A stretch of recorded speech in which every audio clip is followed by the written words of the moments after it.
حضرت امام الطائفہ امام الاولیاء حضرت جنید بغدادی رضی اللہ تعالیٰ عنہ اس امت کے عظیم محدث، عظیم ولی اور ولیوں کے امام ہوئے ہیں۔ حضرت جنید بغدادی رضی اللہ تعالیٰ عنہ حضرت داتا علی اجویری رضی اللہ تعالیٰ عنہ ان کے مریدوں کے مریدوں کے مریدوں کے مرید ہیں۔ آپ جنیدی ہیں، حضرت داتا علی اجویری جنیدی ہیں۔ جس کے مریدوں کے مرید جو ہیں وہ داتا علی اجویری جیسے ہوں گے، ان کا اپنا مرتبہ اور مقام کیسا ہوگا؟ ان کا اپنا مرتبہ اور مقام کیسا ہوگا؟ حضرت جنید بغدادی رضی اللہ تعالیٰ عنہ آپ کی مجلس لگی ہوئی ہے۔ یہ بزرگ، یہ اولیاء، یہ صلحاء ہمیں کس طرح دین سکھاتے ہیں اور کس طرح انسان کو اللہ رب العزت کی طرف راغب کرتے ہیں اور اس کی بارگاہ میں لے جاتے ہیں اور اس کی معرفت و عرفان دیتے ہیں۔ حضرت جنید بغدادی رضی اللہ تعالی عنہ آپ کا حلقہ لگا ہوا ہے، محفل ذکر سجی ہوئی ہے، اور آپ کی محفل ذکر کا عالم کیا ہے، مجلس ذکر کا مقام کیا ہے؟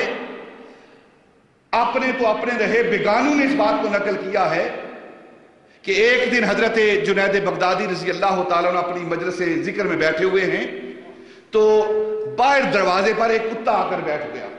اس بات کو اشرف علی تھانوی صاحب نے اور دوسرے جو مکتبہ فکر کے علماء ہیں انہوں نے بھی اس بات کو نقل کیا ہے۔ یہ حضرت جنید بغدادی رضی اللہ تعالیٰ عنہ کا جو حلقہ ذکر ہے، ان کے پاس لوگ آ کر بیٹھتے ہیں، پھر ان کی کیفیات کیا ہوتی ہے؟ ہم بھی اولیاء کے درباروں پر آ کر بیٹھتے ہیں، ولیوں کے پاس بیٹھتے ہیں، اہل اللہ کے پاس بیٹھتے ہیں، اہل دل کے پاس بیٹھتے ہیں۔ اس کا فائدہ کیا ہوتا ہے کہ انسان کے دل پر، انسان کے قلب پر جو دنیا کی ظلمت اور قدورتیں لگ جاتے ہیں، ان کی ایک نگاہ سے سب کچھ پاک اور صاف ہو جاتا ہے۔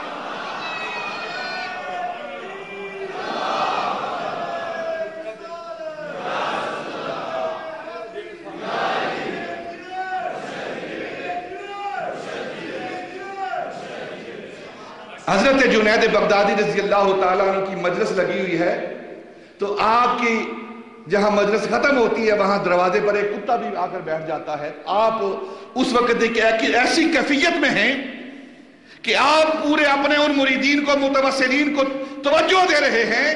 جب آپ توجہ دے رہے ہیں، توجہ دیتے دیتے دیتے آپ کی توجہ اس کتے پر پڑی جا کر، تو علماء نے لکھا ہے کہ جب آپ کی توجہ اس کتے پر پڑی تو اب اس کتے کی حالت کیا ہے؟ اس کی ایک عجیب کیفیت ہے۔ وہ وہاں سے اٹھ کر جاتا ہے تو اس محلے کے جتنے بھی کتے ہیں اس کے ساتھ ساتھ پیچھے پیچھے چلتے ہیں، اس کے پیچھے پیچھے چلتے ہیں، اور وہ کتا جس مقام پر جا کر بیٹھتا ہے تو سارے کتے اس کے ارد گرد حلقہ بنا کر بیٹھ جاتے ہیں۔ اگر کوئی اللہ کا ولی، اللہ کا دوست جنید بغدادی اگر کسی کتے پر توجہ دے تو سارے کتے اس کے ارد گرد حلقہ بنا کر بیٹھ جاتے ہیں، اور اگر کوئی اللہ کا ولی کسی انسان پر توجہ دے دے تو اس کی کیفیت کا کیا عالم ہوگا؟ یہ حضرت جنید بغدادی ان کی توجہ ہے۔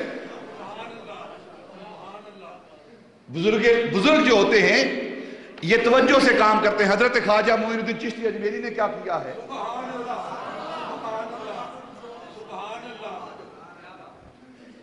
مولوی کی بات سے کچھ نہیں ہوتا، یہ ہوتا ہے کچھ نہ، فقیر کی توجہ سے ہوتا ہے جو کچھ ہوتا ہے۔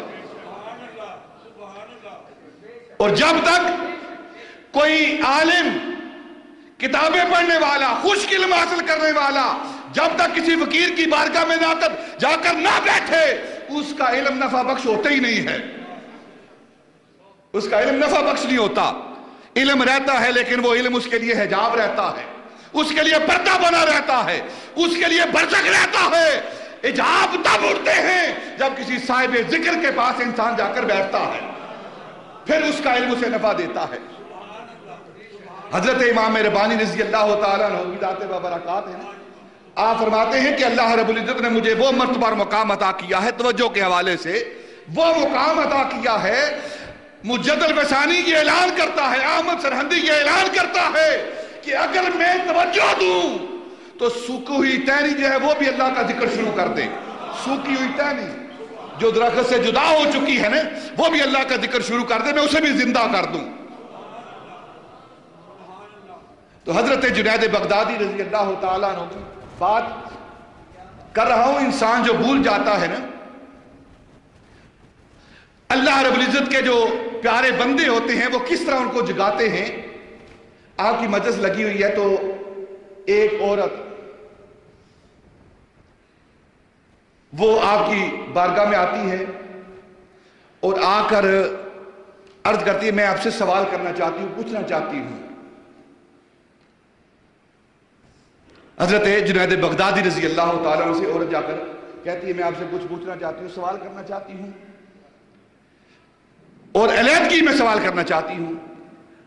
آپ نے اپنا رخ مبارک پھیرا، اپنے ساتھیوں سے منہ پھیر کے اس کی طرف منہ کیا اور کہا فرماؤ، کہو کیا کہتی ہو، بیان کرو، سوال کرو.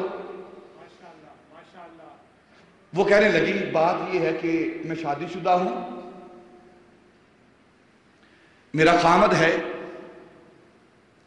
اور میرا خامد میری طرف متوجہ نہیں رہتا،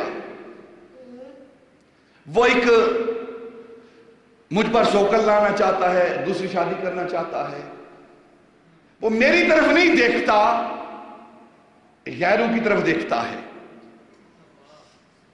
یہ بیوی کا حق ہے اپنے خامد کے بارے میں، اس کا حق ہے کہ وہ اپنی ساری توجہ جو خامد کی ہے وہ اپنی طرف مبذول رکھے، اور خامد کے بھی یہی چاہیے کہ اپنی ساری توجہ اپنی زوجہ کو دے. تو وہ عورت، وہ بیوی آ کر آپ کی بارگاہ میں شکایت کرتی ہے کہ میرا خامد جو ہے وہ غیروں کی طرف دیکھتا ہے، میری طرف نہیں دیکھتا. یہ بات کر کے نا اس نے اپنا نقاب جب الٹ دیا، عورت نے اپنا پردہ ہٹا دیا، جب حضرت جنید بغدادی رضی اللہ تعالی عنہ نے اس کا حسن دیکھا نا، وہ پردہ اس لیے اٹھایا کہ آپ میرا حسن دیکھ لیں، شاید آپ کے دل میں یہ بات آئے کہ میں بدصورت ہوں، خوبصورت نہیں ہوں، اس لیے میرا خامد میری طرف متوجہ نہیں ہے. آپ میرا حسن دیکھ لیں کہ اتنا حسن ہونے کے باوجود وہ میری طرف توجہ نہیں کرتا. جب اس نے اپنا پردہ ہٹایا، اپنا نقاب اٹھایا نا، حضرت جنید بغدادی رضی اللہ تعالیٰ نے دیکھا اور آپ نے زور سے چیخ ماری، چیخ مار کر آپ بے ہوش ہو کر گر گئے. جب ہوش آیا تو سارے مریدین، سارے ساتھی جو پاس بیٹھے ہوئے تھے پریشان تھے کہ حضرت کو پتہ نہیں کیا ہوا، اس نے پتہ نہیں کیا بات کی ہے جو آپ بے ہوش ہو گئے ہیں. تو پوچھا ساتھیوں نے، درویشوں نے پوچھا حضور آپ بے ہوش ہو گئے ہیں، چیخے مار کر رو رہے ہیں اور ابھی تک آپ کا رونا بند نہیں ہوا، اس کا کیا سبب ہے؟ تو فرمانے لگے وہ مجھ سے مسئلہ پوچھ کر خود مجھے مسئلے میں ڈال گئی ہے، مجھے خود مسئلے میں ڈال گئی ہے، میرے لیے مسئلہ پیدا کر دیا ہے. اس نے شکایت کی اپنے خاوند کی کہ میرا حسن دیکھو، میرا کمال دیکھو، میرا جمال دیکھو، میرے جمال کے ہوتے ہوئے میرا خامد غیروں کی طرف دیکھتا ہے. اس نے جنید بغدادی کو مسئلے میں ڈال دیا ہے کہ جنید اپنے اللہ کا حسن دیکھ، اس نے لم یدل دیکھ، اس حسن مطلق کو دیکھ. جب تو قیامت کے روز اللہ کی بارگاہ میں جائے گا تو اللہ جنید تجھ سے سوال کرے گا، جنید میرے حسن کے ہوتے ہوئے تو غیروں کی طرف کیوں دیکھتا رہا ہے؟ تو جنید کیا جواب دے گا؟